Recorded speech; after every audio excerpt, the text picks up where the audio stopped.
தேனாற்றங்கரையில் தெய்வீக குரலில் நான் தான் ஒரு பாட்டிசைத்தேன்.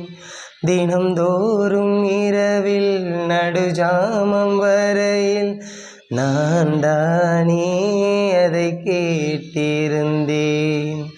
அரங்கேற்றம்தான் ஆகாமல் தான் அலைப்பாயும் என் ஜீவன்தான். வா வா என் தேவா செம்பூவா என் தேகம் சேராதோ உன் கைகளிலே.